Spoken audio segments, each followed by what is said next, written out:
There we go. Go ahead. Good evening, everyone. Welcome to another episode of the Good Deeds Note Investing Podcast, Open Mic Night. Tonight, we are doing something a little different rather than just nattering on by ourselves or bringing in top experts in the field. We have two homegrown experts. Chris and I each chose one of our favorite JVs for a very special reason. These are both gentlemen who were JVs and then very quickly took the plunge and started doing their own deals. And we love to see the little fledglings fly. But I think, you guys have done something that a lot of people really hesitate to do, which is take the leap. So we're calling this episode JV to Varsity. Fast trip for you two, and we're here to answer your questions about how they did it and how it worked out. So I think what we would love to do to start with is each of you give us just a short introduction about what you do in your normal life, what your real estate experience was, and then how you got interested in notes. So Ron, do you want to go first? Sure, yeah, no problem. So Ron Lambert, based out of Dallas, Texas. My background, my day job, engineer by trade and by education. I am what's called a product manager in the cloud communications industry. So can be very pressure filled at times and not nearly as much fun as I wish, but it's a good career for me. So my past experience, so how I got started, probably 3.5 years ago or so, maybe 4, I was beginning to get the real estate itch again. I had some rentals in the past. My wife had some, and I knew I wanted to do something there, and it was kind of about, not wanting to depend on a single job, and a single source of income quite as much. Had lunch with a buddy. He was a buy and hold guy. He brought up the concept of fixing and flipping notes because he'd done a little bit of reading, and I immediately just latched onto it and got very interested in it. Went from there with, as Gail said, doing JV deals with more experienced folks, and then now doing deals with investors as well as with my own money. So now you have your own JVs? I do. Just have done a couple, friends kind of deal. Mm-hmm. But there's no lacking of truth in you actually learn by doing. I learned stuff as a funding partner, but not nearly what I learn day to day when something. It's all you, right? Yeah, it's all me, and something goes bad, and I'm like, okay, I'm going to go learn about this, and I do. Yeah, I'm always interested in whether people feel more comfortable working with friends initially, or they feel more pressure when it's a friend or family member, and you're responsible for what happens. Yeah, I've felt both, and one of the deals is kind of dragging out. Now we're in BK collecting payments, and my investor had begun kind of talking about maybe wanting to be financed out of the deal, and I was prepared to do that if he wanted to, but now that there's some payments coming in, he's going to stick with it for a bit longer, hopefully. Yeah, I do have a don't do business with family kind of rule, right. So this is more like a coworker. I know, you're a JV of mine, yep. But let's face it, if the deal goes bad, I don't have to see you at Thanksgiving. True statement. No, you're welcome. Yeah, no one wants to come to Philadelphia in November. So, thank you, Ron. Jamie, can you tell us about you? So I live in just outside of Baltimore, Maryland, in Baltimore County, and not too far from you, Gail.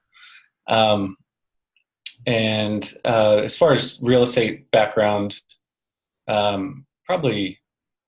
So my wife and I, we've had rental properties for almost 10 years, but really didn't ramp that up until about, I guess, similar to Ron, about 4 or 5 years ago, as far as taking real estate or seriously as more of a business type thing. So Now we have a small portfolio of rental properties, and 7 in total, all in Baltimore County, local to us, which has been great. But as you know, pricing kind of got pretty crazy, and you know, rentals can be pretty hands-on, and we ended up kind of pivoting. We didn't purchase any rentals in 2018 at all, and I somewhere along the lines gotten turned on to notes. Just I think reading on Bigger Pockets and different online resources, and I researched tax lien investing a little bit, and early last year, so early 2018, I started the my Notes LLC, and kind of really got the itch to pivot in that direction. And shortly thereafter, I did a JV with Chris, and also I guess you'd say it's more like a hard money loan, originated through a broker, so didn't purchase the note. But so for, I guess, the majority of 2018, those were kind of the two deals that I had as far as notes go. And I was had some other truly passive note investments in some funds, which I am now slowly getting out of. So during that time in 2018, I kind of just researched and started networking, and didn't fully jump in at that point, but for whatever reason, in the beginning of this year, maybe once football season was over, I had more time on my hands or something. I don't know, but I decided, you know what, let's take this for real and let's do this right. So I had gone to the Paper Source Symposium last year, and started to get some education, like I said, but I really didn't take it seriously until this year. So beginning of 2019 is when I really kind of started really latching on to Chris even more, his brain, and so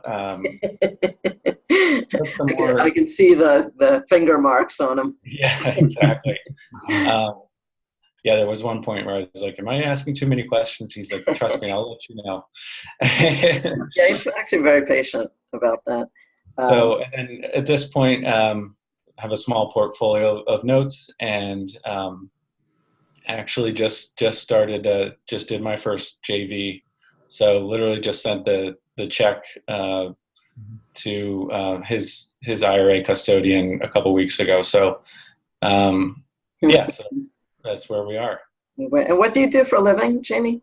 Yeah, I kind of skipped that part. I work for the federal government. I work for the Department of Defense. But that actually does. I was full time until 2015, and then I only work 3 days a week there now, which is great. You know, the commute and some other things were starting to get to me. I work at Fort Meade, which can be, you know, an hour and a half drive each way from where we live. And the nice thing is I'm able to keep my benefits, which is somewhat rare even in the federal government. So, you know, I would love to be at a point where I could take it or leave it, you know, and I feel like I'm moving in that direction. But at this point, there's just no need to fully cut the cord, you know. So it's a good job. I enjoy it, but I also have really enjoyed, you know, the downtime. Forward. Exactly. So I bet they have good skip trace at Fort Meade. But Gail, just so you know, Jamie also has something in common with you, because you share a common borrower in Northwest Indiana. Ah. Really? Oh! Speaking of which, I was supposed to get a check today. I think you went to Jamie. Yeah, right. Yeah, exactly. Did you get it? So. Did you get the check? The one I did get the picture. I'm still trying to confirm because I've been traveling. So I'm pretty sure we're good to go. I think she fully reinstated. So Nice. yeah, right. I shouldn't. No wonder she has nothing to pay me this month. Right. Well, this was actually a performer that I purchased from Chris, and then it quickly became a non-performer. So this was the if she did pay this week, this is the first cent I've seen from her. So. Mhm. Well, let's hope we both get something, a surprise in the mail. It will be quite a surprise. The interesting thing is, so this borrower actually invests in the area and stuff, and she does a lot of services for people, like door knocking and stuff like that. So every time she'd ask me for something, I'm like, I'm not giving you anything until you pay this guy. I'm like, bad. Yeah, getting embarrassing. It's embarrassing to recommend someone who then doesn't perform. It's embarrassing to sell somebody something that's performing and then have it die. There's a lot of embarrassing.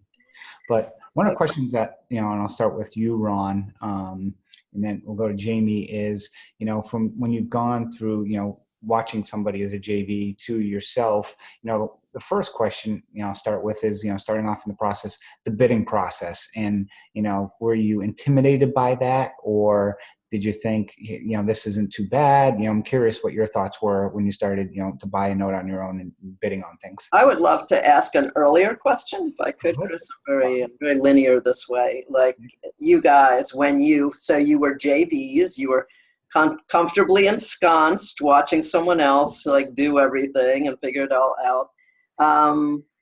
How quickly did you feel you wanted to do it yourselves and just jump in? Did being a JV, having that relationship with a note investor with more experience, make you feel like I have a little bit of a mentorship situation here, like I should just go ahead and think about buying some stuff myself? So let me answer that. So I've JV'd with, I don't know, I've probably done 8 deals, something like that, maybe 9 deals with 5 people. And the first 1 or 2, there wasn't a lot of communication. And it could have been me being immature in what I knew. I didn't develop that comfortableness. I call Gail, or I hit her up with a text. I got a question for you when you got a minute. I didn't do a lot of that. And I don't know if that was me or them, but that when I ended up with another gentleman we all know, but I won't mention names, who really became somebody that I was very comfortable talking to and picking up the phone and calling, my confidence went through the roof. Except for that whole bidding thing Chris was asking about. Boy, I'll tell you. Yeah. I'm not going to have the money. What happens if I get all these accepted? And it's like buying a car. If they're all accepted, I bid too high, Fear of failure, fear of success. These are the top 2 in bidding. Yes. Yeah, that's a tough part. So how about you, Jamie? How did you go from passive to active on your own?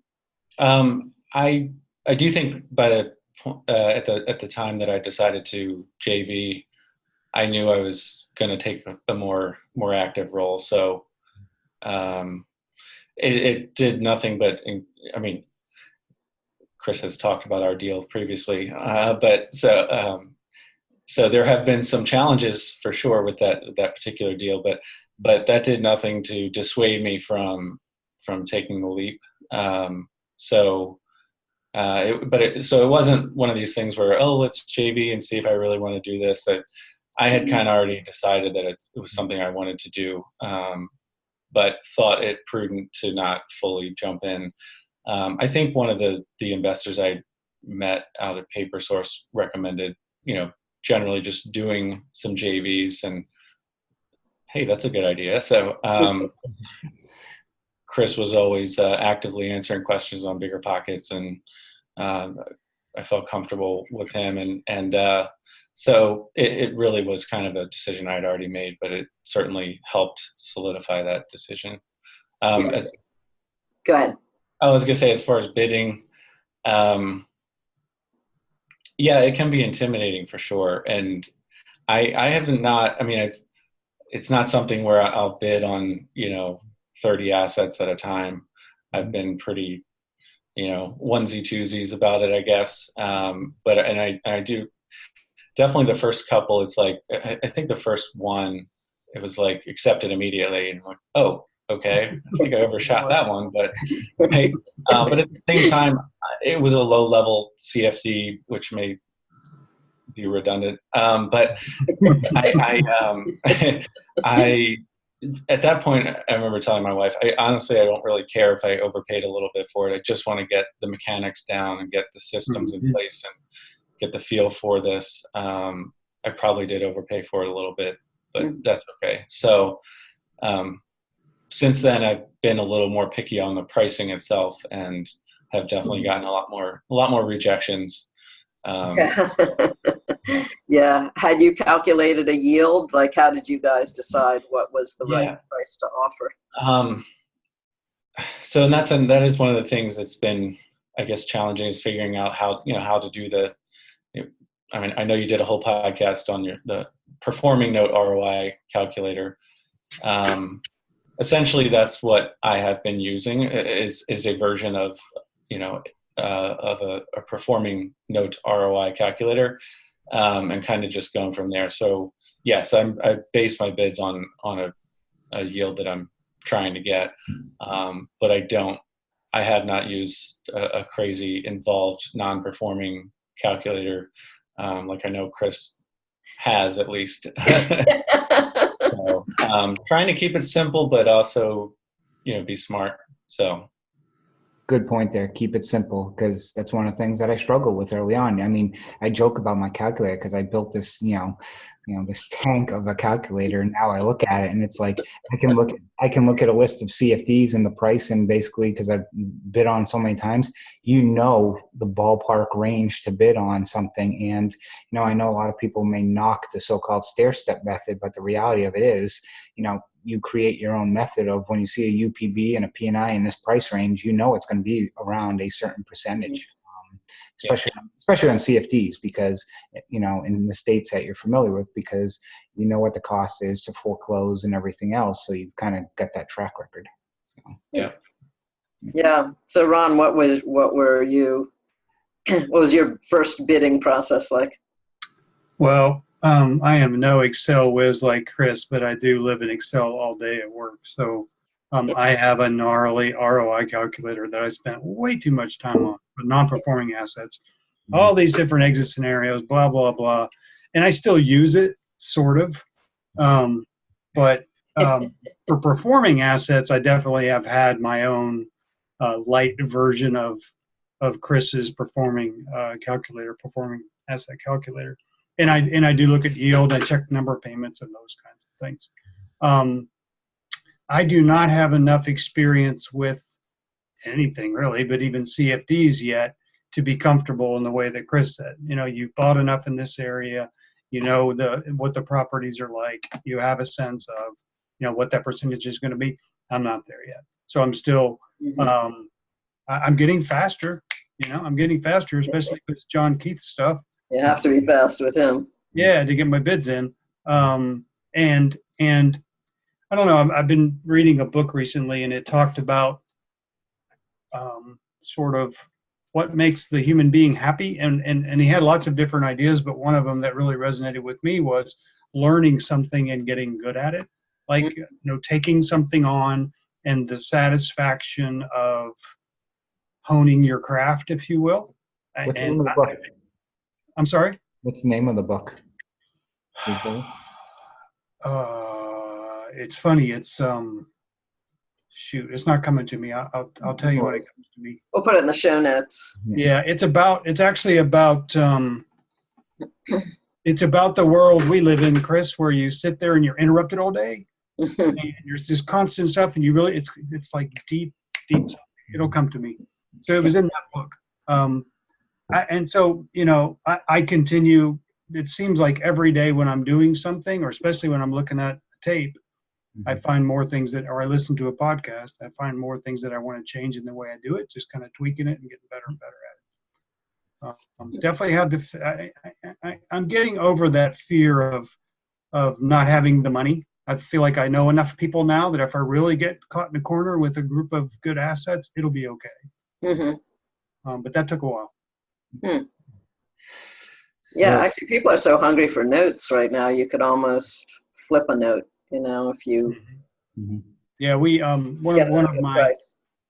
So one of the things I did that was, kind of important to me is I went out and after listening to Robbie and Chase's podcast for so many years, it seems, I sought out somebody that I wanted to have as an accountability partner. Yeah. And we meet once a week with rare exception. And that's made a really big difference for me. He's in the same business. We can bounce ideas off each other and failures and cry on each other's shoulder and all that kind of stuff. Is this about notes or in life? Yeah. No, it's notes. Hmm. It's interesting because, sorry to interrupt, most people don't. And kind of like Gail and I, when we started the podcast, they're really like accountability partners in that sense. And I recommend it to always have someone to bounce ideas off of, because it's a small business and it's competitive, but at the same time, most people don't buy the same things or look at certain things. So it's always good just to run ideas off of people. Have some. Yeah, I always tell people the first time I bid on anything, it was in a group situation where there were 60 people looking at 1,200 assets. And, a lot of people were buying for the first time, and there was so, much trepidation. And we had chosen an order. We had like a draft, and there was an order in which we were going to choose. So of the 60 people, my draft number was 54, I think. And so I'm thinking, looking at these, I have to find at least 55 that I'm interested in to know for sure I'm going to get one of them. And it was impossible. In the end, I only found like 8 because I was going off a very rigid, right, that has to check all the boxes, the right kind of town, the right kind of street, the right kind of crazy. And we got to the draft day and people started picking, and I was totally flabbergasted to see that 53 people went ahead of me. No one picked any of mine. So I thought, and the funny thing was, I didn't think to myself, wow, I must be really mistaken about these. I thought, woohoo, I'm getting good on these. That's actually an interesting question to bring up, Gail, because a lot of people talk about staying inside a small box when you get started and stuff. Mm-hmm. And, I think, in this business, sometimes if you can think outside that box, you can be very successful as well. And just curious, as you start get going, Ron and Jamie too, were there certain parameters like, okay, I'm only going to be in this state or with this type of asset, or just curious if that's, how you started, just to keep things simple, stupid, as they like to say, which I'm a big fan of. Go ahead, Jim. Oh, okay.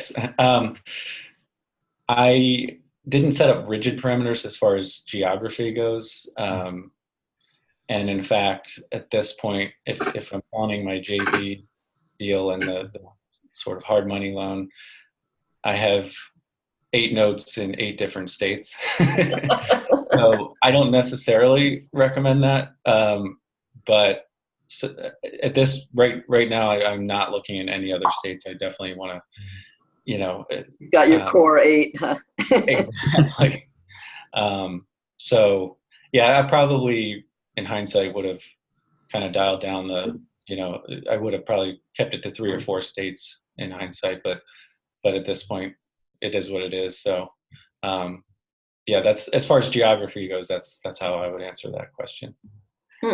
What about, are they CFDs, notes, and just if there was values or certain areas, or you basically, it's just you looked at the asset and liked the asset, or the pay? Yeah, I mean, I have I would say a mix of performing and non-performing, and CFDs to notes, close to 50-50 on each one. Probably a few, maybe one more CFD, or 2 more CFDs than notes, I guess. But I wasn't real rigid with that either. I definitely kind of jumped in a little bit this year, but there's certain things I like about notes, and there's certain things I like about CFDs. Actually, I wrote a blog post on touching on that, but yeah, so I wasn't super rigid about that. To be honest with you, there are more CFDs floating around, it seems like. So you gotta kind of go with the go with the flow there sometimes. Yeah, and the pricing is that it feels like training wheels. Like you can take a Right. little more of a risk. Exactly. It's funny that you did. I don't know if you were intentional about spreading out into different states. I mean, I kind of intentionally thought in my first months, let me buy as many different things as I can. Just like have as many experiences as I can. Sure. And actually, I bought one in BK because I didn't know anything about it, and I thought, let me find out what that is like. And I am hoping after years that I am picking up the sheriff's deed tomorrow to that property. That was a serial BK declarer. Oh yeah, I think I remember you talking about that one. Yeah, the cat and mouse game, boy, went on and on. He kept it going, I have to give that is one thing I've definitely avoided. I know Chris loves BKs, but I've not. I definitely have drawn a line there and have not dabbled in that or anything that's immediately headed for foreclosure. Although it does, I do have one now, which is a decent sized note in Florida that's headed that way for sure. So we'll see how that one turns out. Yeah. So how about you, Ron? Did you have anything specific that you were looking for in your first buys? I think I was trying to limit to, the usual set of states and the usual property value ranges, but I really struggled to find, I definitely was too tight on the criteria. And I still struggle with that, honestly, that I wasn't finding the assets that I was looking for. I've relaxed that a bit. I still, now I'm kind of pivoting towards the thought around sort of like Chris was saying, finding an area and becoming more familiar with it, a state or a portion of a state, something like that. A city. And, and just try to get better and better and better at it, build teams, those kinds of things.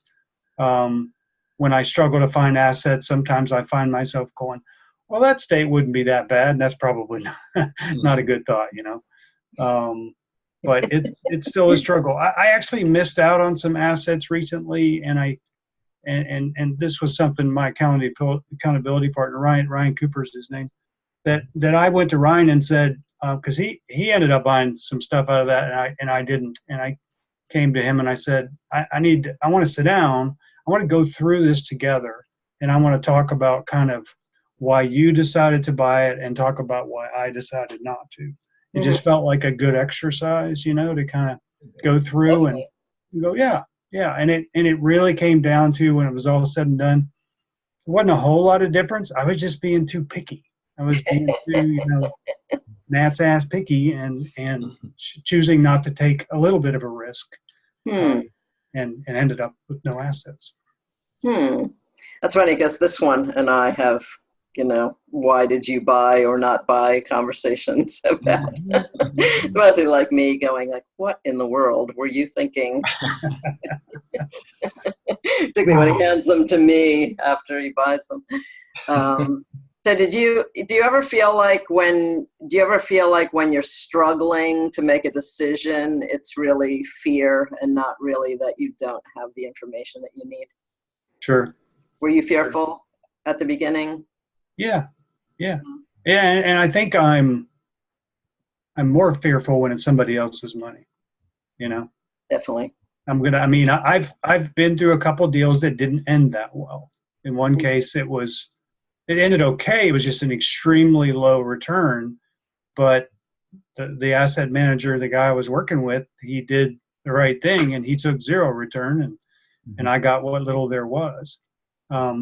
In another case, I was the funding partner in one that just drug out too long, and I didn't want to pull the ripcord and say, buy me out, but I did eventually.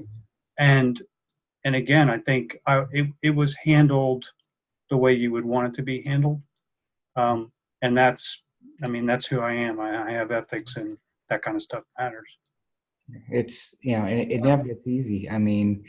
I've had a conversation where, my first fix and flip I was going to do on a note is no longer a fix and flip because I finally bailed on it. And, finally I went back to the JV on it and communicated and said, hey, look, it's just not going to work, and and stuff. And then, the one I have with Jamie, that one had, a utility issue that was extreme. And, I remember, just basically like, oh my God, like, you can't win and stuff, but it's all about, you want to make sure you communicate. And again, you guys have JV'd with people, and now you're on the flip side. It's like, okay, if, and this is how I treat it too, is, hey, I'm looking at it, if I was in their shoes, what would I want to be told, and that's what I try and relay to everyone else. I mean, sometimes there's good news, sometimes there's bad news, but I think you still need to, just whatever it is, just make sure you have the communication. And if it's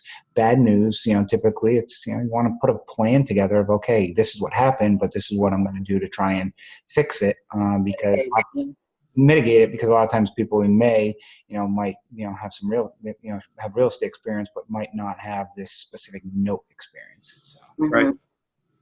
Yeah, it's cool that you guys were JV. You were the funding partners first, and now when you have funding partners, you really understand what it is that they're feeling and thinking and wanting from you. So, Yep. Yeah, absolutely. I would second it. I mean, I was definitely a little fearful about taking someone else's money.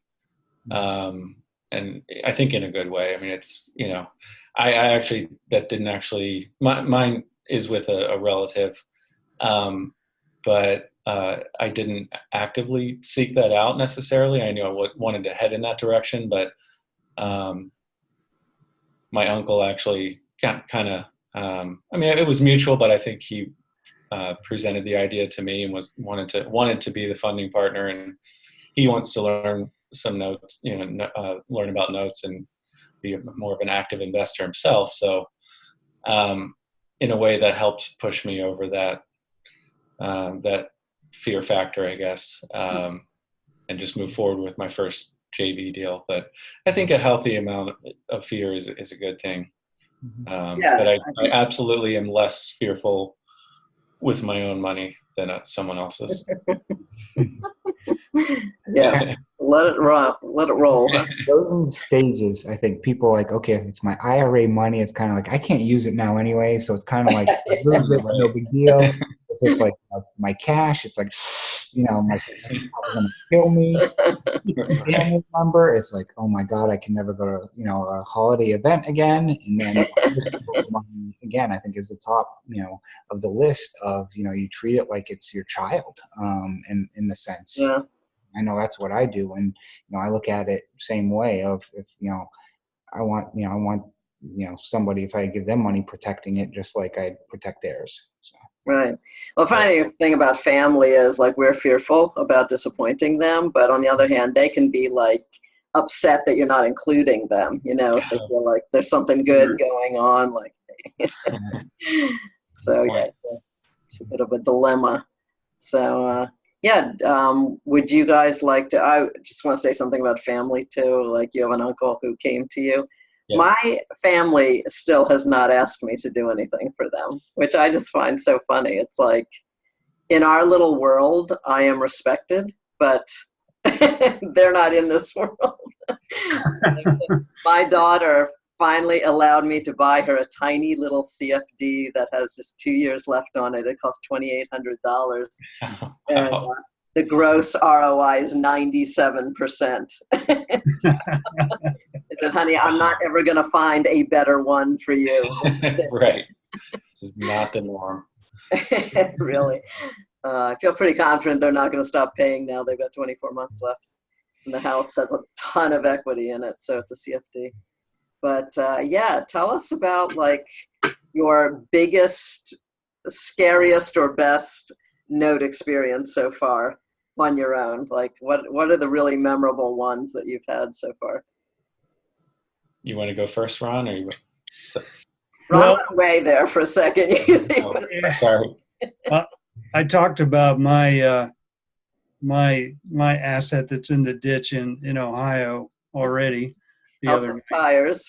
Yeah, a couple of weeks ago. I actually, Gail, to give you a little update, I've spoken to my first borrower now.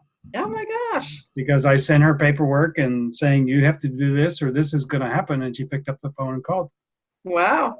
and So this lied is and the lied. actual borrower, not the tenants who are in the house. Correct. The actual borrower. Yeah. So, yeah, that one's probably been the most challenging one for me. I don't, I mean, the one I guess I'm the most happy about is actually where I'm the funding partner. We just had a full payoff. Mm. There's that investment, which has been maybe 18 months, maybe 2 years. I don't know. It's going to end up, I'm going to end up netting 17, 18%. So it's all, of course, in my Roth IRA. So Awesome. that's a pretty good story. You mentioned the serial BK person. My BK I mentioned earlier today. I knew when I bought the asset, this guy had done that before, and although he did put a big chunk of money down when the first time we tried to foreclose on him, never paid again, for quite some time, and then so I've spent a lot of legal. I spent a lot of money on legal with that particular one, and they say that, not everybody, people say they like BKs because now you've got attorneys to talk to attorneys, but boy, those attorneys are expensive. and the hidden fees you learn about. I did talk to an attorney in Ohio yesterday, and he gave me the lowdown that was a pretty similar to Chris's story, as far as what foreclosing on an asset in Ohio is going to cost me. It's pretty ugly. Mm-hmm. What did the borrower say to you when she called? What did you send her, and what did she say? I sent her 3 times a letter that basically said, here's a cancellation of land contract. If you and your, I think, ex-husband would simply sign these, this problem will go away. If you don't want to do that, then I need $750 by this date to show kind of a good faith that you're going to resume payments. And if not, we're going to have to go to legal.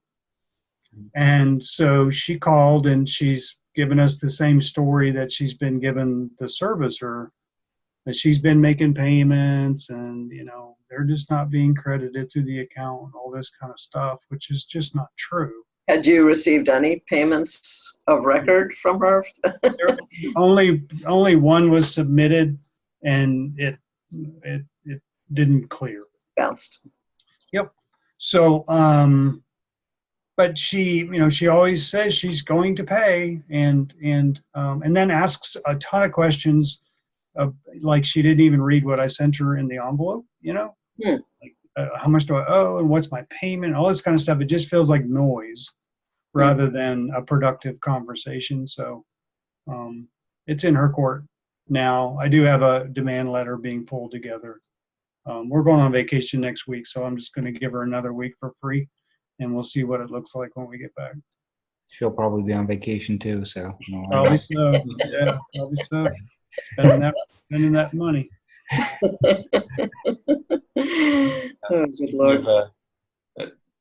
Speaking of vacation, I did have I think my answer to your question, Gail, would be the one that's in Florida that's headed for foreclosure. And the borrower, it was definitely more on the non-performing side when I bought it, and I got it at a pretty good discount, I think. It's one of the 2 that I purchased through PaperStack, which I've been very happy with their process. I know you've talked about that on previous podcast. Yeah, Chris is loving them. Love. Yeah, now that they opened up the CFD market, right? Yes.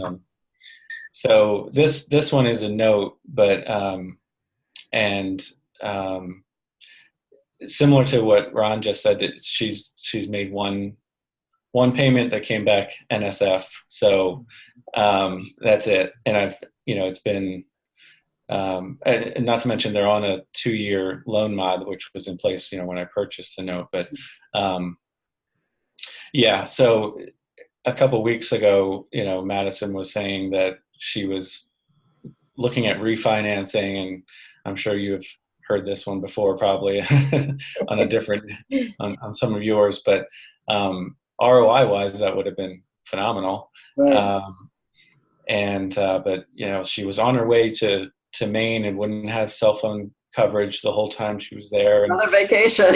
another vacation. But somehow you can afford a vacation and not a $400 payment on I think principal balance is 97,000 or something like that on this. But Wow. anyway, so That's a low payment for a yeah, because of the loan mod, and it's like, and I guess allegedly it was she and 5 other people were looking to do this refinance together. So, but at the end of the day, it's like, so there's 6 adults living here, and that you can't come up with $400 a they're month. putting a consortium together of people. Yeah, for about a day or two, I knew to keep my emotions in check, but it was a little bit exciting as far as the possibility of, is she really going to refinance and double my money in a few months here, but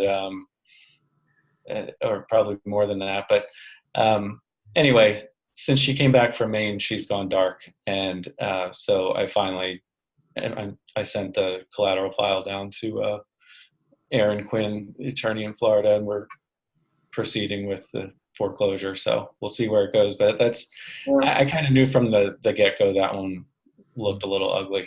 Well, maybe she's got lobster poisoning. To be honest, it could be. Could be. What has you about to speak? No, I was just going to say, ask a question. What has been the biggest, I'll say learning curve when you do it on your own after, everyone's taken training and done things. And I know trainings don't cover everything and stuff. What has been the biggest, wow, this is more difficult than I thought. And something that is also, wow, this isn't as complex as people make it sound. Just curious. Yeah.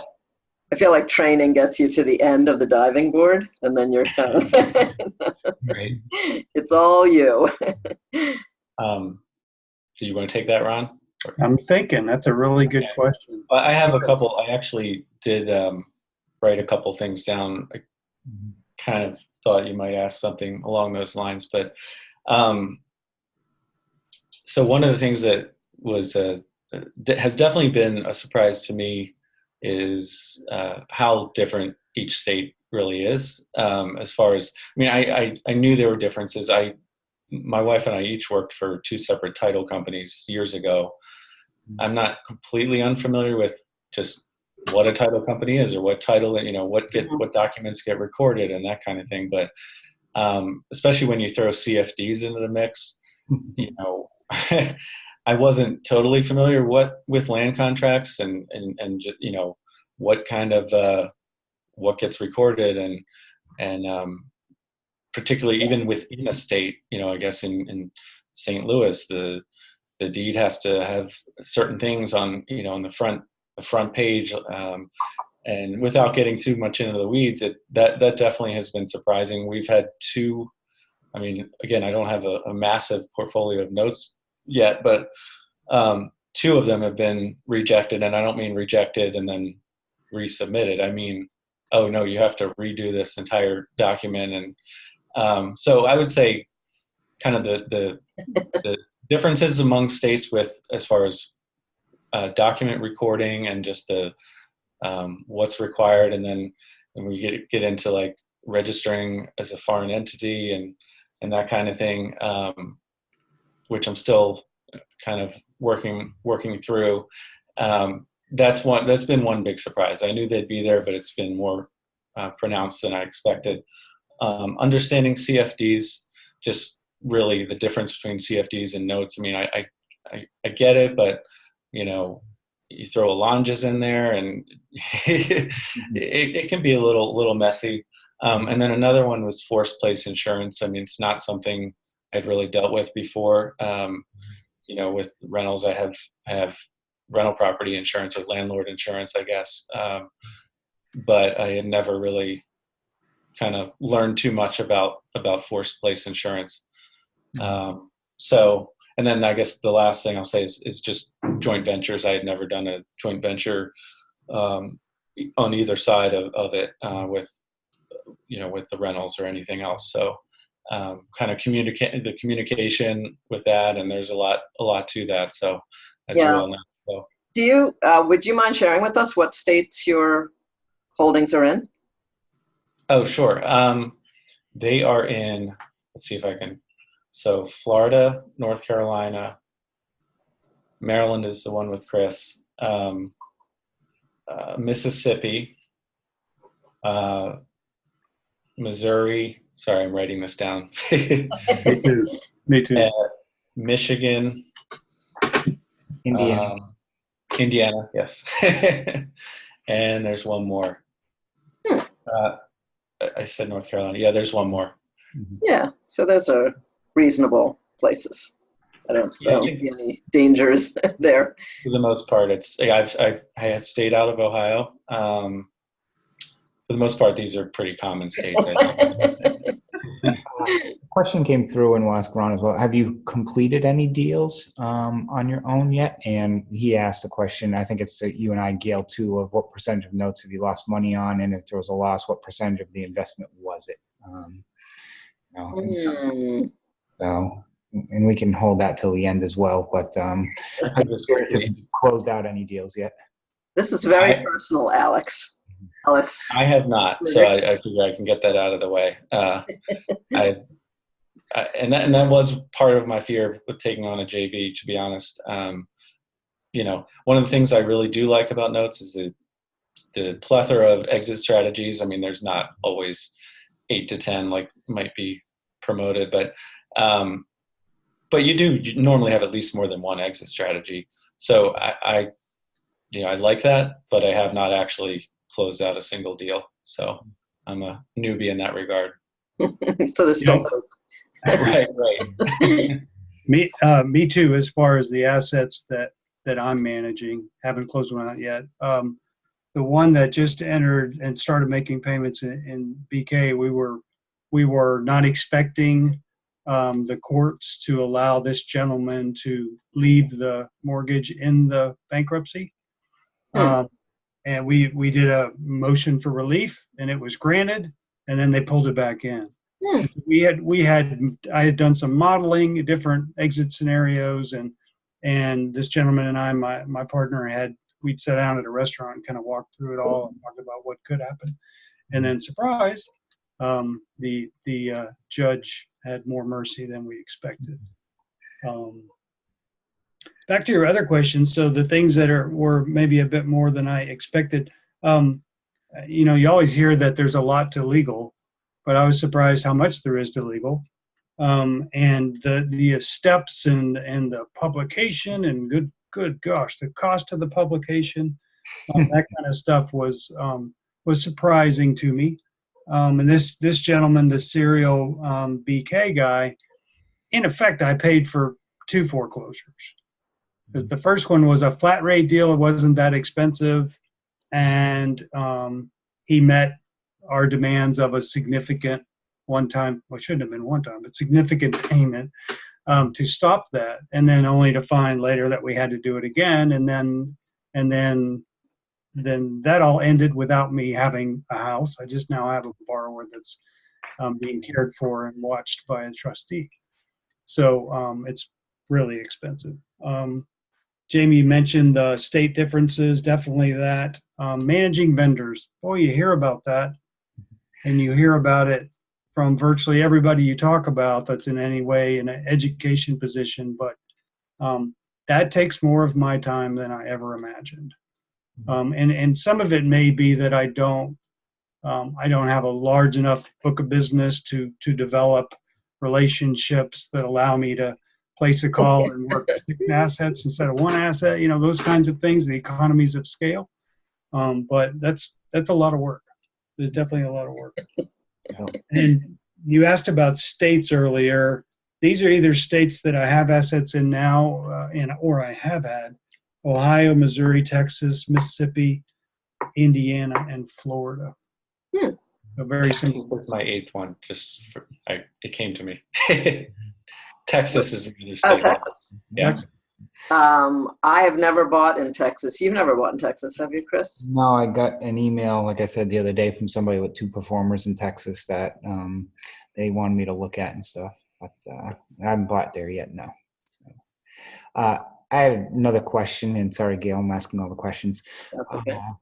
So you talked about vendor management. So the one I wanted to talk about is servicing and servicing fees and servicing, with outreach and other things. Did it meet your expectations? Is it, kind of, so first with servicing fees, were you aware of how many fees there were, or was that shocking? And then the second part of that question is in regards to, do you think your servicer, does enough, or did you, what was your expectations going in? Do you think they meet them? Do you think, oh, I didn't realize this is what they did? Just curious of your opinions on that. So the first note that I bought was being serviced by SN. And I was not particularly impressed with what they were doing. And it seemed like it almost was like they were way too big for me. It was clunky, and it was just not impressive. Moving that asset to Madison, that I've been using since then, I think that it had some effect on my borrower. I'm very cautious about changing servicers when I don't have a paying borrower. I've been bit a couple times. So I contemplate it. I don't do it without thinking, right? Madison has done a better job, I guess, in general. I'm not like overwhelmingly blown away by their loss mitigation skills, but I'm not dissatisfied. I do get tired of the fees, but it kind of seems like it's part of the price of admission, Like I got one for as an example, and sorry to interrupt, Jamie, that basically my attorney, sent a demand letter. It was in, basically client managed. They call up, they send in a check to reinstate. Madison didn't do anything, but they get their $500, for the cut. fee. That's right. I'm like, oh. Yes, part of it. So it's what I signed up for. I actually, just to be honest, like the first time that happened, I had a CFD, same thing. It actually, I guess it was being managed by them. The first time I was kind of road testing Madison. Mm-hmm. And they literally made one call to the guy, and he was like, oh, okay. And he sent in like $3,400 and almost totally reinstated. And I guess in their minds he did reinstate, and they wanted to charge me $700 for reinstatement. And I was like, you literally just called the guy and like told him where to send it. Like, no. I said no, and they gave me the money back. So I'm not sure I'll be welcome, when I run into these people at, I have seen Shante since then, and we've dined together, and it's all forgiven. But yeah, you can say no. I do it. I recommend it. I would just echo Ron's thoughts on Madison, and I've only used Madison so far, so yeah, I'm not blown away or anything, like, mm-hmm. as far as impressed, but for the most part, they respond to me fairly quickly, and that's important to me. It's like, are you hearing me? Like just the communication, yeah. Like touching on, with the, I think with any relationship, but with the JV partner, communication is key. With servicing, communication is key. So far, I've been relatively happy with Madison. I think my expectations had been sufficiently lowered. Just going into it, no, I didn't have crazy expectations. Yeah, I was going to say, there really isn't anyone like we all dream of, like right. Full service that exists in our minds. But exactly. One thing I'll say too is that I have, I don't know how much weight you guys put on this, but I have started to put a little more. I do like purchasing an asset that's already serviced with my servicer. So, it just seems to add a little bit of, there's that transition is much smoother. Right, and you're buying on paper stack, so you can find those, but the big sellers, they're never serviced at Madison. That's a good Unfortunately. point. Right. Yeah. I know, Gail, you've had to go back to and kind of make sure that that any payments made. That's one difference between buying a performer and buying a non-performer. It's actually a little riskier in some ways to buy a performer. And one little reason for that is that interim period before servicing actually kicks in. It's like anyone actually. I mean, I just had it recently where the payment. I'm pretty certain if I hadn't been tracking that, the payment would not have come to me, and it absolutely should have. And there's another one that the same thing happened, but that one may have gotten sorted out on its own. But I think if it's already with your servicer, that kind of goes away. That's mitigated a little bit. Yeah, that is true. Yeah, I just had that. I normally board everything at Madison now also, but I just bought a pool of notes, and I just to give it a whirl, I sent 2 of them to Allied, but the sellers get so used to your patterns. So even though they were told to send them to Allied, they sent them to Madison anyway. And when I discovered it, they were like, well, it's too late. Like, why don't you just keep it at Madison? I was like, no, I'm not doing that. Like, undo it. You did it. Undo it. So it took like 2 months instead of 1 month, for the transfer to happen. So payments were made, and since it was SN that was sending them, like they sent them to the seller, not to the new. They had the new servicer. They knew the information and where it was going, but they sent them the money to the seller instead of to the new servicer. And then it was like the seller has no idea. They don't even know who we are. Like they don't have contact information. They don't call us. So now they have emailed me. So now I actually know some people at the seller. So I feel excited about that. So Gail, did your borrower become aware of that extra step? Was there a goodbye letter or anything from that? Yeah, so they did get 2 goodbye letters and 2 hello. I mean, it's ridiculous, but yeah, that's the part I was kind of alluding to earlier. That one makes me nervous. Confusing the borrower or giving them an excuse not to make a payment. Well, I mean, I think the worst case scenario is they make it to the old servicer. Sure. And then,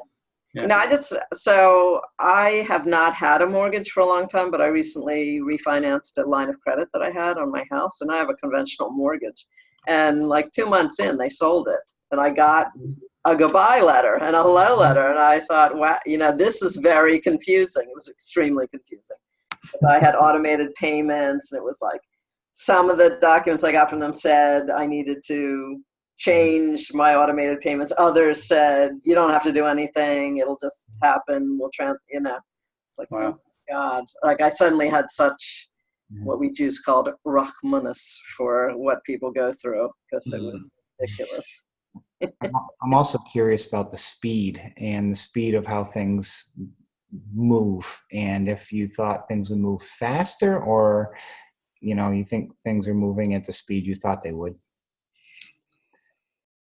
I would say, sorry, Ron. I would have expected it to move a little bit faster.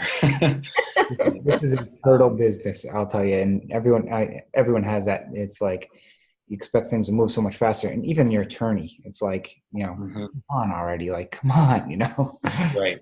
Go I'm ahead. sorry. I think it's as slow as I thought it would be. Okay.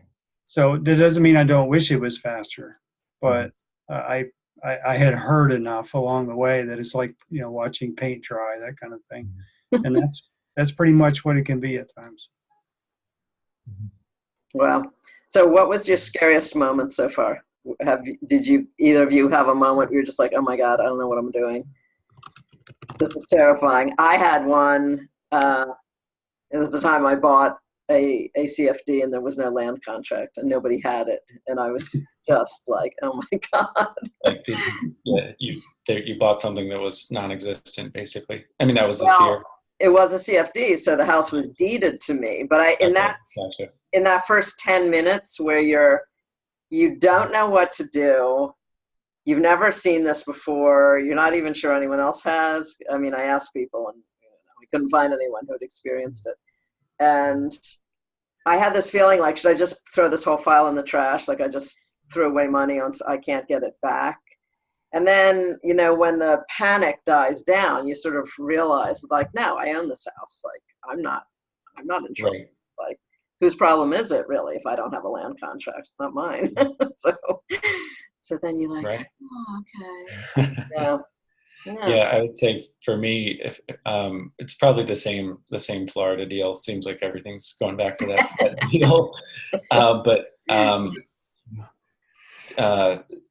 I didn't place enough emphasis on.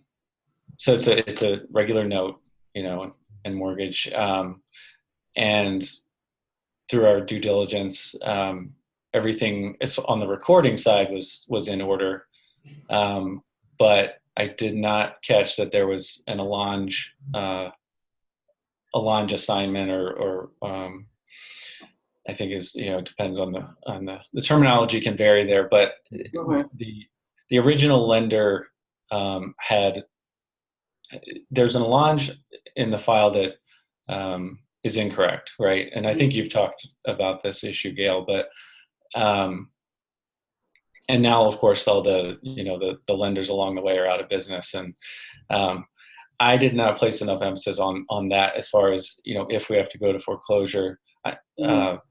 The fact that actually matters, I just kind of assumed, well, the recording side, the mortgage and those assignments are all good to go, but the note side and those allonges / assignments, endorsements is another term for it, but I didn't understand that may be a real issue, particularly in Florida, apparently.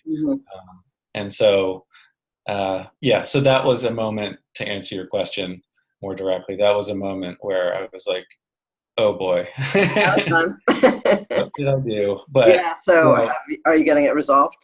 Yeah, I mean, I personally was working that. I made a little bit of progress on it, but and I was you can approach it from either side. I mean, you can go from the original lender, or you can kind of backtrack and go, backwards. I was making more progress going backwards. It's not resolved yet. At this point, I'm hoping my attorney can help out with that. I do think I do realize I'm not the first person in the history of the world to come across this issue, and it will get resolved, but it's not resolved yet. So yeah, I'm actually really surprised at how good Metasource is at catching really small, where it's Harbor Portfolio 2 or 7, and the Allonge says 8. And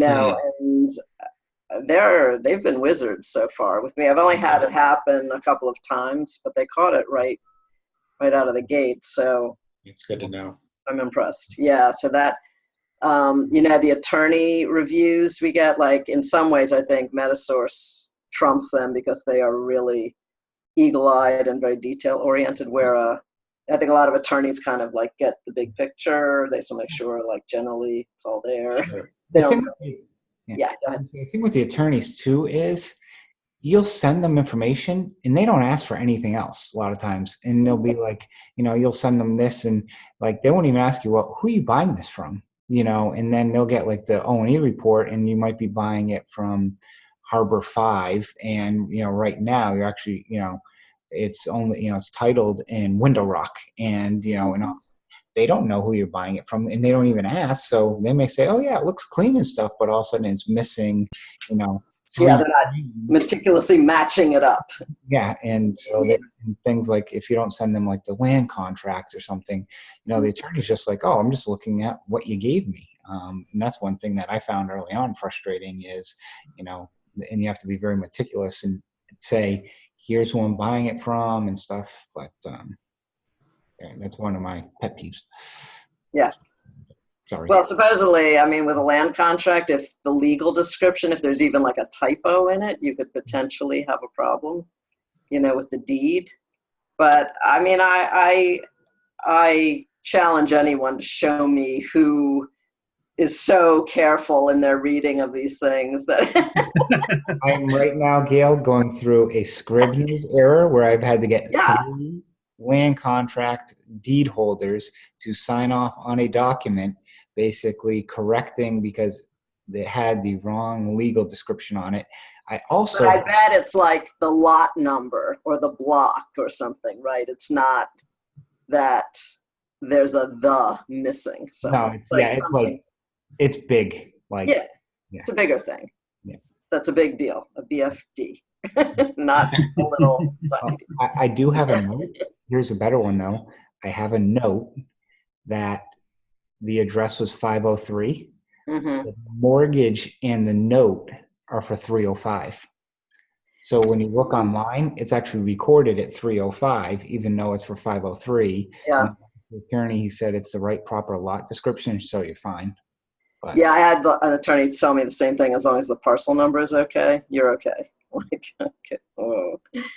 well, as we hit over an hour now, one of the things I'd like to ask is kind of what has been, kind of like the biggest thing for the people listening who are also kind of, right behind you and trying to venture from maybe. Would you tell them, don't go out there? Scary. What advice would you give? And also, I know you put notes and other things. Feel free to spend a few minutes also talking about anything else you want to. But I'm curious, what advice would you give for others out there? Ron, you want to? Sure. So I think it is a business that, applying the right time and energy to, you can learn and you can understand. There's always going to be something new to learn. I don't think it's a place to just, jump in and not be mindful about what you're getting yourself into. I especially will caution the raising money side of things, right? And what the SEC allows us to do and what they don't. I think you got to be very mindful of not getting yourself in trouble with too much marketing in the same place, pitching deals on Facebook, that kind of stuff. I tend to stay away from that sort of thing, and then I just don't ever have to worry about, did I mess something up, But I definitely encourage folks to, you reach that point where you're ready to take that next step, just jump in. The water's great, right? Nike, just do it. You just got to be smart about it, be confident in yourself, and use your network. Use the people that put this podcast together, that are guests on this podcast, that find the people that you can draw value from and you can provide value to them. There's a lot of people that will help you. A lot of people. I felt very welcomed into this community over the last few years. Yeah, I would echo everything that Ron just said. And I think similar to any type of real estate investing, really you gotta be educated, be informed, but then the old analysis by paralysis or paralysis by analysis is a real thing. You don't want to be on either extreme there. You don't want to just jump in uninformed, but you also, I learned by doing, for sure. So you got to figure that out for yourself. One of the things I love about note investing and real estate investing in general is you can really make it what you want. I mean, you can buy, have 3 or 4 notes that you manage, and that's just fine. You can, I don't know how many notes Chris and Gail you guys have. You can go that route. There's anything in between, or even much bigger, really. But so you really can make it what you want. And I would definitely echo Ron's sentiment that I've found, for the most part, the note investing world, the other investors, to be really helpful and sharing. And so just know that, if you're just starting out and you're really trying to grow your note business, you're not the first person to have stumbled upon this problem. You're not the first person to have been here before. Hopefully you do, find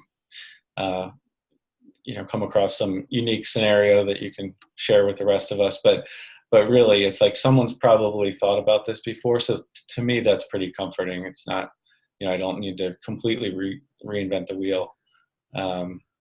So hopefully that answers your question there, Chris. And one of the things I'll kind of add on to that is people start to grow. If you have somebody you JV with, use them as a resource. And Jamie sends me questions all the time and stuff, and I'm happy to answer. And Ron, I'm guessing you probably might run stuff by Gail. And most people are there to help you as well. So as you grow, so as people work with other people, when you start to grow, people always ask, "Oh, I need a mentor." Well, it kind of is a JV deal. It's you can kind of use that person a little bit. Really a sneaky way to have a mentor. I know, Jamie, I think you've once a few times sent me something, hey, pricing on these, what do you think? Or things like that. And it might take a day to get back to you, but I'm always trying to help somebody or get back to somebody Absolutely. in time. And ask those people, especially for referrals too, especially if they're dealing in the same states. Because you mentioned Florida, I'm thinking, oh, please don't be this one attorney and stuff. Yeah, it's not. Aaron as well. So, yeah. So I just wanted to say too, I think, one of the hardest parts when you're new is that, and we talked about this many times, like people wait to feel ready, and if you're waiting for that feeling, to arrive, you only achieve it when you've done several deals and survived things that have happened that weren't. It's like having kids, right? Are you ever fully ready to have kids? I mean, I was just going to say that my son came to me and said, "Should I wait to feel ready to have kids?" I said, "Not if you want kids. You gotta get to it." Right. At some point you'll feel like, wow, I could really have a kid now. I feel that way now. My youngest is 24. So I think, boy, I'd be really good at it now. Right. So yes, don't wait. It's not going to dawn on you. So we had two quick questions from Alex that I'll just touch upon as well. One was, is there best practices manual when you reach out to borrowers? And I would just recommend ACA International has for like $100 or $150 a online training you can take that is real short money, and it goes through basically all debt collection stuff. I took it, and it was just good experience to know what you should and shouldn't be saying to people. It's really interesting. I mean, it was many modules, but it really kind of boils down to a fairly small number of things to do. Yeah, and they show a lot of things not to do. And there's a few gotchas, like if the if the son answers the phone, you can't basically talk to the son about it without the person's permission, but stuff like that. Back to his question about percentage of notes you've lost money on. I don't know, 2-3% of notes maybe. I mean, I've lost money on maybe less than a little bit of a handful. It's Fort Wayne one. I'll bite a little bit of the bullet on that one and stuff, and so forth. But for the most part, in every deal I've done, if I've lost money on, I've made my JVs whole on them. Same thing. Like up until I think fall of 2018 or spring, I had never lost money on a real estate deal, and I was like, just trying to keep my record going. And then I did. I lost $4,000 when I had to sell a CFD that had been canceled. So I owned the house outright, and the house had an unfixable problem. And all I could do was sell it. I couldn't really resell it on a new land contract. I mean, it didn't seem right. And I have two right now. I have two stinkers right now that I may only break even on, or I might lose a little bit of money on. It's kind of a matter of, I have a house that's in relatively bad shape. It's probably worth only a little bit less than we have in it, but, we would still have clean out costs. So what, how do you lose money? You lose money if you really have to get your cash out of it right now. If we don't have to do that, we can probably sell it on a new, not a land contract. It's not that livable, but we could probably do a lease option on it to a contractor, or we could partner with a contractor. That's something Chad Erbschot it's his new favorite thing when he gets into a house that is really not worth what he's got into it. He is partnering now with a local, kind of a flipper, low-level flipper, and the contractor will fix it up a bit, and they will sell it to someone, and they'll split if there's any profit, they'll split it. So, yeah. Oh, go ahead. I was going to say, your exit strategy kind of determines whether, how long you're kind of able to sometimes hang in there, or how many, like having the flexibility to create a new land contract, find a good borrower, and then be able to sell that, asset, to sell the loan later, as a performer. Like, this is how you get yourself out of these losing situations potentially.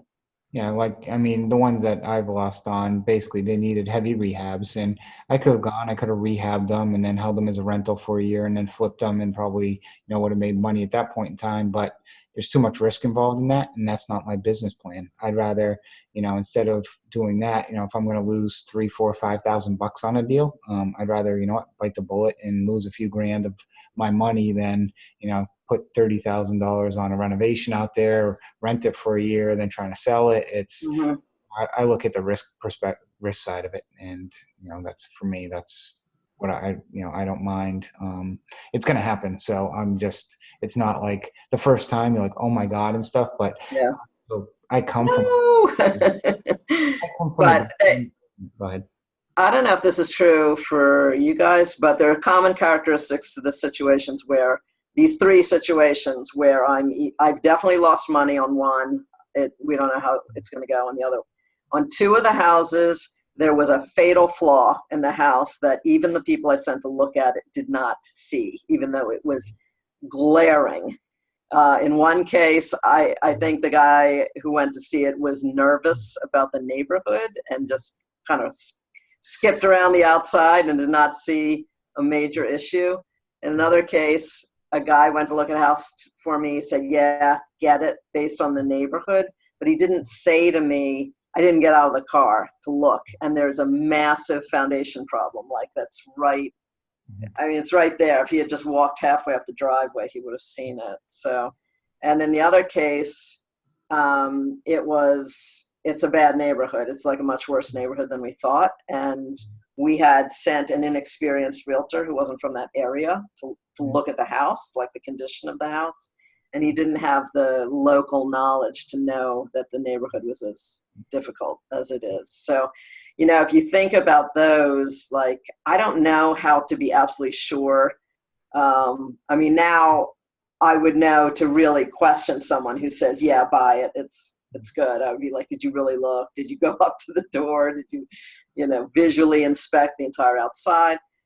Obviously, we never know what the inside looks like, which is also a big factor. But I think these big foundation issues and stuff like those are the ones that get you. I learned this from Jamie, actually. So it's as well.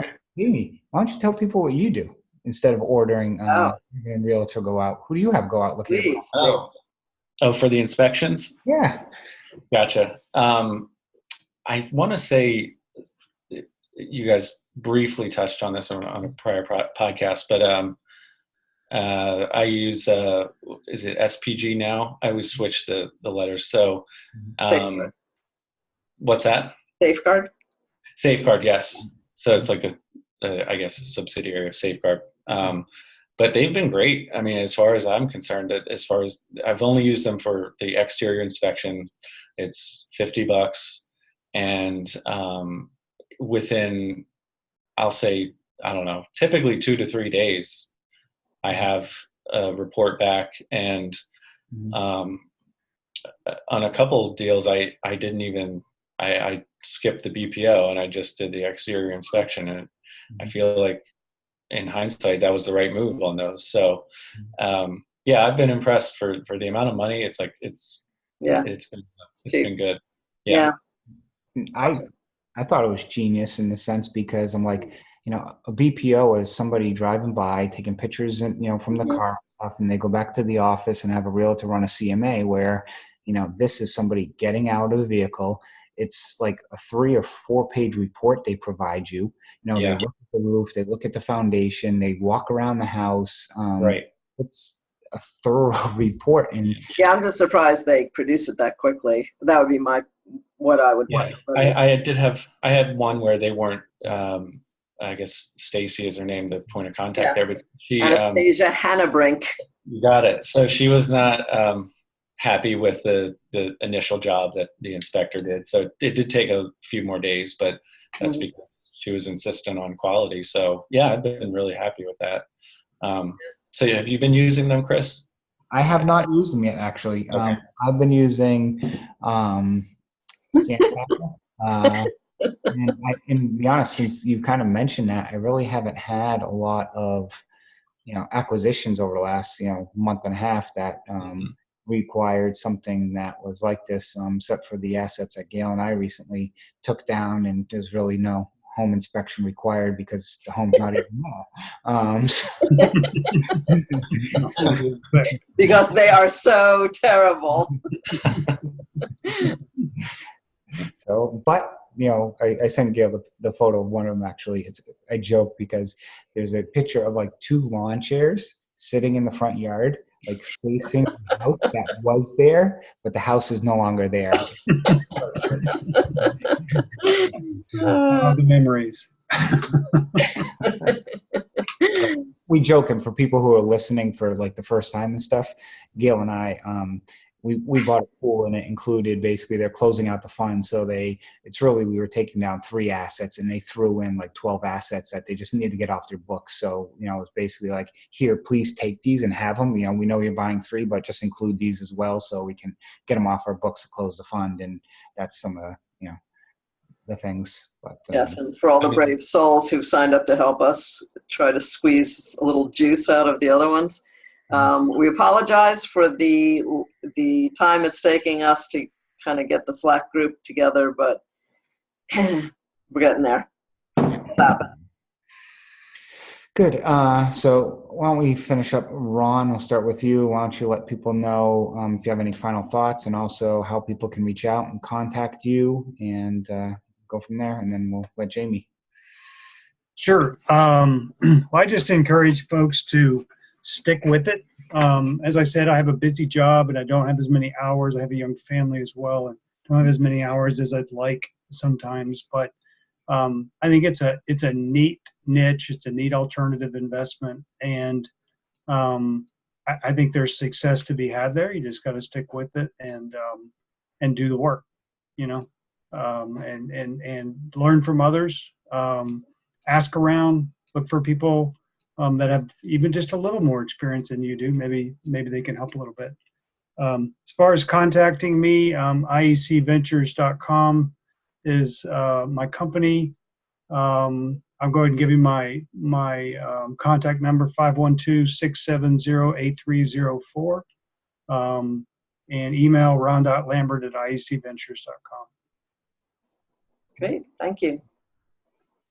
Jamie, final thoughts. Sure. Again, I'm seconding what Ron just said. I've really enjoyed this 2019 as far as just diving into the becoming more of an active note investor. I think it's a really, really neat niche. It seems like pricing has tightened a little bit, but every niche has market cycles, and I think it'll loosen back up again. Who knows when? But so I would reiterate that perseverance and persistence. Just stick to it. It's not always. It's not always. What is it? I forget what Chris said last time, but rainbows and butterflies, I guess. I know you guys. I know some of the. One of the reasons people like your podcast, and you've talked about this a lot, is you're very real and share the good, bad, and the ugly. and I was joking with Chris that I think you do that just to keep all the good deals for yourselves, to turn off other. No, I'm You should kidding. join But, our Slack group. You'll see what we're working on. right. But so just, I think knowing that going in that you're going to face struggles or challenges helps you when you do. So I've really enjoyed the note world so far, and I'm fairly new to it for sure. And I just want to thank you both for having given me the opportunity to be on today. And as far as contact information, if I can help anybody, feel free to reach out. My website is labradorlending.com. It's LABRADOR.com. People have trouble with that word apparently. And most popular dog in the country, and yes. Right. And my email address is Bateman James, BATEMAN James @labradorlending.com. Yeah. I was going to say, it's cool that both of you guys mentioned enjoying it, despite the fact that you're in the most frustrating early stages of your, and the most, the time when you have the most kind of fear and trepidation. I think, it is appropriate to not expect to love it all the time, but I think even in the early days, you should have moments where you feel like, I really like this, and if you don't, maybe it really isn't the right kind of real estate for you. I just offer that. I agree with that. So. I again go back to Ron though, as well, is have an accountability partner, and even if it's somebody to bounce ideas off of, because you're going to have days where, like I had one last week that I had, what was it, a issue with the borrower who gave it to another borrower and then foreclosed on that borrower, and then the sheriff gave the deed to that person, and then 20 minutes later I get a guy wanting to hand the contract for deed back to me, but he signed a lease option with the guy, and I just called Gail,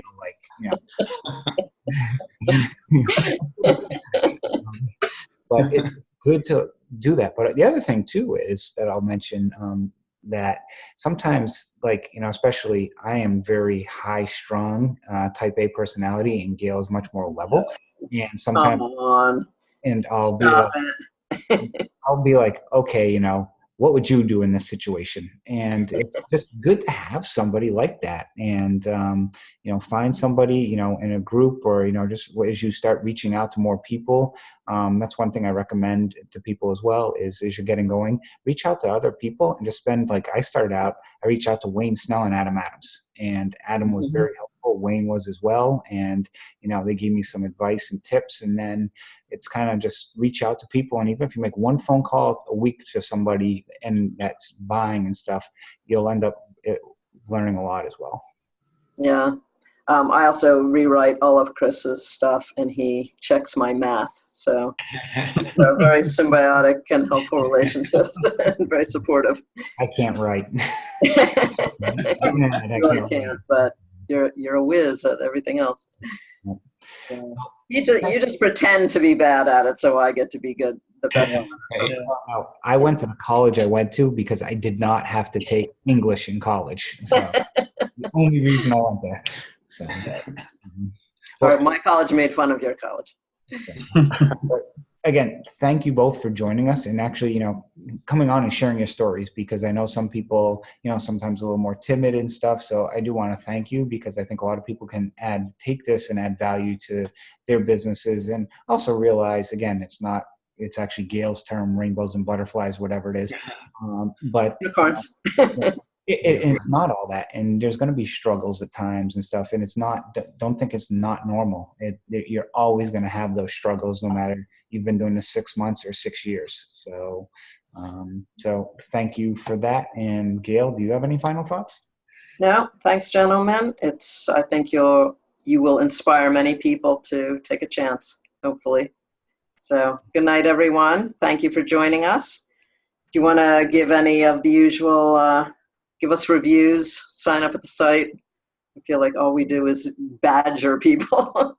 Well, we just end every episode by saying thank you for listening, and we appreciate everybody. As I mentioned to Gail, we are listened to in 34 countries, and if you download one Jamie and we're Taiwan, I think actually we have one there, but it may add another one. But again, we enjoy people leaving us reviews on Stitcher, iTunes, Google Play, and feel free to reach out to us and join our Facebook group, Notes and Bolts from the Good Deeds Note Investing Podcast. We put a lot of good stuff on there, and a lot of the freebies we give away we put on there as well. So as always, everyone, go out and do some good deeds. Thank you.